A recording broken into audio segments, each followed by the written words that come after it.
Le coup d'envoi officiel des rencontres de Smara pour le dialogue entre les cultures et les religions a été donné aujourd'hui dans la ville de Smara, au cœur des provinces du sud du royaume.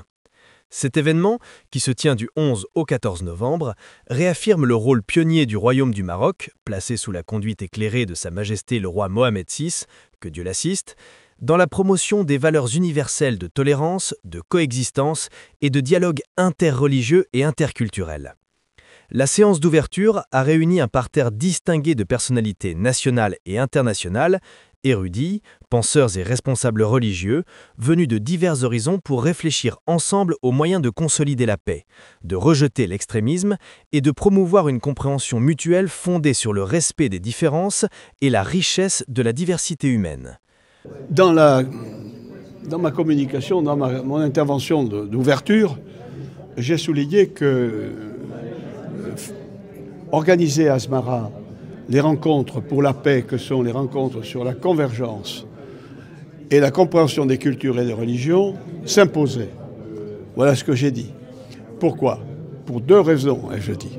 La première raison, et c'est fondamental, c'est que nous sommes au Maroc. Et qu'au Maroc, il y a une tradition historique, institutionnelle, juridique, qui est celle de la protection des religions par le commandeur des croyants. Voilà. Et donc, un pays qui affirme solennellement dans sa constitution et par sa tradition plus que millénaire une telle intention, c'est formidable. Si vous voulez, ça n'existe pas, c'est unique au monde, je dois dire. Et puis, ce commandeur des croyants, il est aussi, nous le savons, le président des oulémas. C'est lui qui préside les oulémas. Et ces oulémas, ils ont distillé au Maroc une tradition religieuse excessivement apaisée. Et d'ailleurs, l'islam apaisé, c'est une formule de la Constitution. Alors, nous devions être au Maroc. Mais pourquoi Smara dans le Sahara marocain? Bien parce qu'il y a à Smara quelque chose de très particulier qui est reconnu de tous, et les nombreuses zaouïas qu'il y a, qui sont des zaouïas qui ont une pratique du soufisme très développée, très déterminée, très ancienne, nous imposer d'y venir. Parce que cherchons-nous, nous, avec les rencontres? Nous cherchons que cela, apaiser le monde, un monde qui est en violence. Et d'ailleurs, lorsque les gens auront compris ce que sont les différences et vu tous les avantages qu'il y a à réunir les différences pour agir, pour le bien commun, eh bien là nous aurons gagné. C'est le but que nous avons ici à Smara. Je pense que dans les années à venir, les rencontres de Smara auront un rayonnement universel. En tout cas, c'est dans cette direction que nous allons et que nous essayons. Et j'espère que grâce à vous, les médias, cette idée sera envoyée dans le monde entier. Merci à vous. Véritable plateforme de dialogue et de concertation, ce forum ambitionne de construire un monde plus humain et plus juste, où la diversité culturelle et religieuse devient un pont d'union et non un motif de séparation.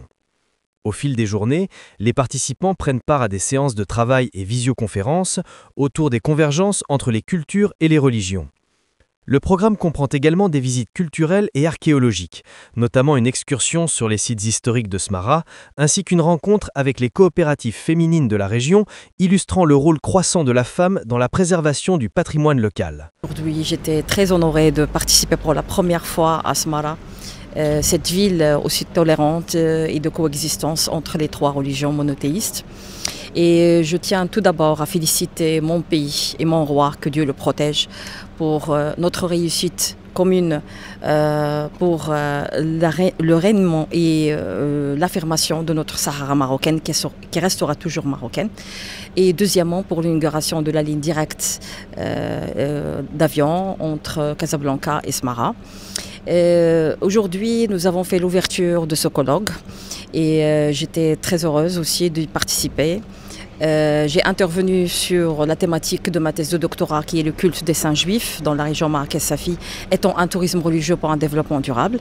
J'ai entamé aussi les discussions vers le sens de la coexistence entre les trois religions monothéistes, surtout concernant le chiffre 7, qui reste un chiffre clé, qui rassemble les trois fidèles de ces religions-là vers la marche de la paix et aussi la marche pour la paix et la solidarité. Et merci. Les travaux de ces rencontres se poursuivent sur 4 jours, avec la participation d'acteurs religieux, intellectuels et culturels venus du Maroc et de l'étranger.